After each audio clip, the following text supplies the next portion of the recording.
Ano ang gagawin mo kung magbalik ang iyong one great love? Ipaglalaban mo pa ba ito, o hahayaan mo na itong lumaya? Itago niyo na lang ako sa pangalang Rico. Noong nag-aaral pala ako ay masasabi ko nang nakita ko agad ang aking wife material sa pagkatao ni Bella. Maganda siya, masiyahin, at mabait. Ngunit hindi niya ako sineseryoso dahil ang gusto daw niyang mapang-asawa ay isang mayaman na tao. Hindi naman ako nadismaya bagkus ay nagpersige akong mag-aral ng engineering upang yumaman. Ngunit isang araw ay bigla na lang nawala sila Bella at ng pamilya niya sa aming lugar. Ang balita ay lumipat sila ng bahay. Pagkaraan ng isang buwan ay nakita ko si Bella. Nagkamustahan at nasabi niyang nag-asawa na daw siya.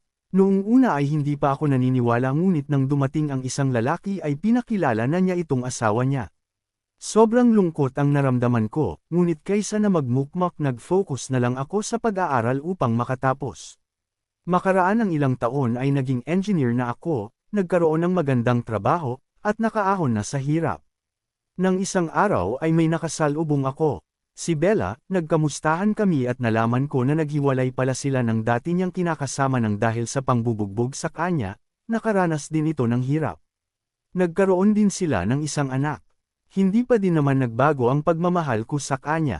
Hinatid ko si Bella sa kanila nang malaman ko din ang bahay niya. Nagbigay din ako ng tulong pinansyal at ang sabi niya ay babawi siya.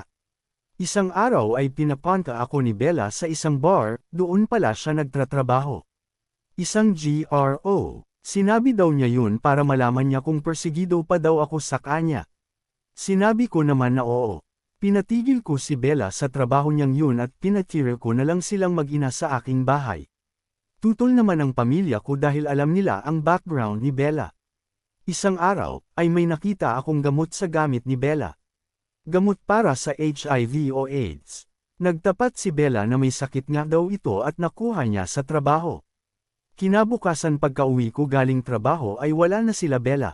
Nag-iwan ito ng sulat na magpapakalayo na daw sila at nahihiya na sa akin lalo na at nalaman ko na daw ang kanyang sakit.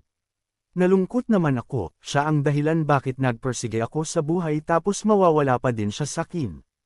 Hinanap ko si Bella, hindi ako sumuko. Nang makita ko siya ay pinagtapat ko na walang nagbago sa nararamdaman ko sa kanya kahit na may sakit siya. Ngayon ay isang masayang pamilya na kami ni Bella. Patuloy pa din naman ang paggagamot niya sa sakit at bumubuti na din ang lagay niya.